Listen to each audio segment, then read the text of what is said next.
Chapter 6: Social Policy to Address the Worst Economic Catastrophe in U.S. History.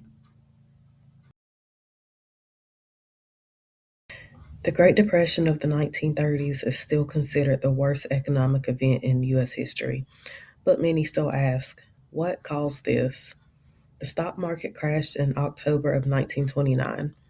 High stock prices were present in the 1920s, but when they plunged, investors sold stocks, causing them to decrease even more. This overflowed to banks, who approved loans without appropriate reserves. These actions caused individuals to remove their savings from banks, further contributing to the issue.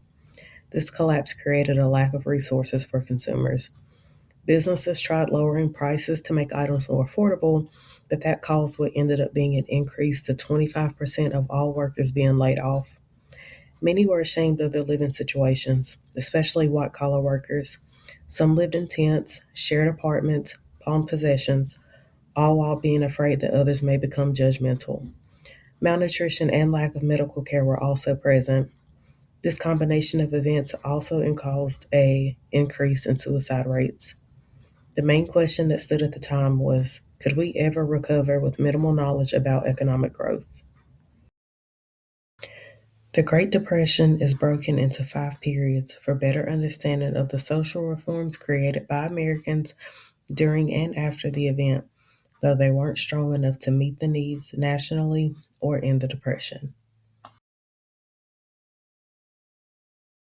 The era of denial was a time period of acceptance and realization of how much damage had truly been done and trying to come up with a game plan to start correcting the present issues if it could be done.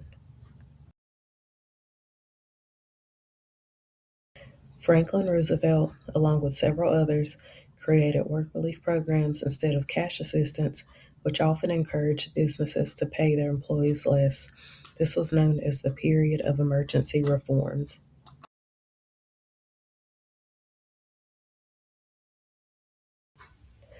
Often referred to as the New Deal, this time period involved several agencies being created, such as the Social Security Administration, the Federal Deposit Insurance Corporation, or FDIC, and Securities and Exchange Commission, to name a few.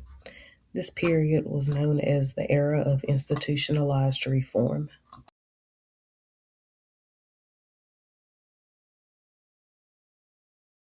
President Roosevelt was able to gain more middle class votes during this time, but those individuals began to wonder if we were headed towards socialism and shifted their votes back to the Republican Party. This resulted in a government stalemate or gridlock.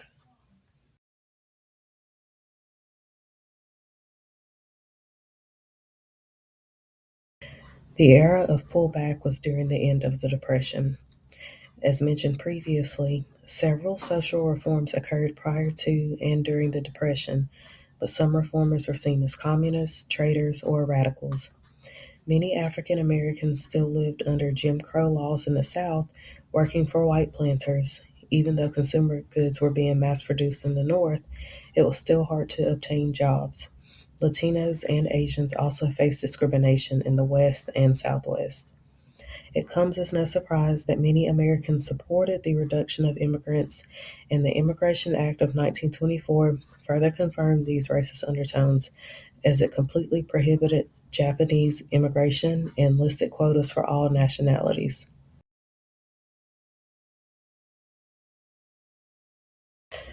There were some New Deal program increases in 1937 after the recession.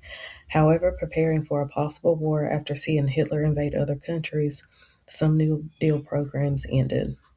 One concern of those utilizing New Deal programs, specifically during and after the Depressions, were if African American, women, Latin, and Asian American needs outside of the economic devastation would be met.